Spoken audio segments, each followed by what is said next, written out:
Taste the Daily.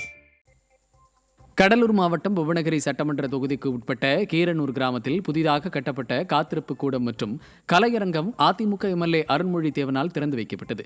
சட்டமன்ற மேம்பாட்டு தொகுதியிலிருந்து 6 லட்சம் ரூபாய் மதிப்பீட்டில் கட்டப்பட்ட காத்திருப்பு கூடத்தை புவனகிரி அதிமுக சட்டமன்ற உறுப்பினர் அருண்மொழி தேவன் ரிப்பன் வெட்டி திறந்து வைத்தார். இதேபோல தொழூர் கிராமத்தில் 5 லட்சம் ரூபாய் மதிப்பீட்டில் கட்டப்பட்ட கலையரங்கத்தையும் அவர் ரிப்பன் வெட்டி திறந்து வைத்தார். மாவட்ட அம்மா பேரவை செயலாளர் உமா மகேஸ்வரன் உட்பட கழக நிர்வாகிகள் பலர் இதில் பங்கேற்றனர். தென்காசி மாவட்டம் சங்கரன்கோவிலில் நகர்மன்ற கூட்டத்தை ஒத்திவைப்பதாக அறிவித்த விடியா திமுக நகரமன்ற தலைவரிடம் அதிமுக நகரமன்ற துணைத் தலைவர் வாக்குவாதத்தில் ஈடுபட்டார். சங்கரன்கோவில் நகராட்சியில் தேவையான உறுப்பினர்கள் இல்லாததால் கூட்டத்தை ரத்து செய்யுமாறு அதிமுக நகர்மன்ற துணைத் தலைவர் கண்ணன் ஆணையரிடம் கோரிக்கை வைத்தார். இந்த நிலையில் தாமதமாக வந்த திமுக நகர்மன்ற தலைவர் உமா மகேஸ்வரி கூட்டத்தை ஒத்திவைப்பதாக அறிவித்ததால் அதிமுக துணைத் தலைவர் வாக்குவாதத்தில் ஈடுபட்டார்.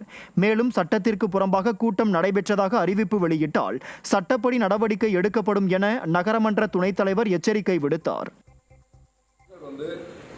ஆமா சார், சட்டத்துக்கு புறம்பா தான் இருக்குன்னு சொன்னாங்க.